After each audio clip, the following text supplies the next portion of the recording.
Hi guys, నేనైతే ఈరోజు మా ధాన్యం కట్టలు కట్టడానికి అయితే వెళ్తున్నాను. చూడండి, మేము కట్టే ప్రదేశం అయితే ఈ పొలాలే మావి. చూడండి, చాలా ఎక్కువ కనిపిస్తున్నాయి. మినిమం ఒక 3 అవర్స్ 4 అవర్స్ పట్టవచ్చు కూడా కట్టడానికి. ఎందుకైతే మేము జూనియర్ కాబట్టి. చూడండి, మేమైతే కట్టలు కట్టడానికి అయితే వీటిని ఉపయోగిస్తాం. తాడుల కింద ఈ తాడులు అయితే సేఫ్టీగా ఉంటే తెగవు, బాగానే ఉంటాయి. నేనైతే ముందుగా నీళ్ళేసి వేరు చేసి కట్టలు అయితే కట్టడానికి సిద్ధపరిచాను. చూడండి, కడుతున్నాను. నేనైతే మా వాళ్ళైతే ఇంకా రాలేదు.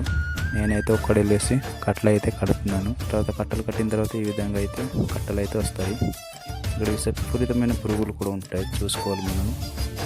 అలాగే కట్టలు మోసే వాళ్ళు కూడా వస్తూ ఉన్నారు. మేమైతే ఇప్పుడు దాకా కడుతూనే ఉన్నాము. చూడండి, మా చివరికి అయితే మా ప్యాంట్లు మా బట్టలు అయితే ఎలా వృద్ధ కూడా వెళ్ళిపోయాను. ఇది మోసుకొని వెళ్ళిపోతున్నాను. చూడండి, కిందనైతే కలం ఉంది. కలంలో పెట్టేసి మళ్ళీ తిరిగి రావాలి ఘాటేకి. ఇది ఆర్గానిజంలో పండించే పంటలు అయితే ఈ విధంగా ఉంటుంది. ఇదైతే చాలా బాగుంటుంది. వాళ్ళకి తీసేస్తారు. అక్కడ కుప్ప అయిపోయింది. ఇది గాయ్స్ ఈరోజు వీడియో నచ్చినట్లయితే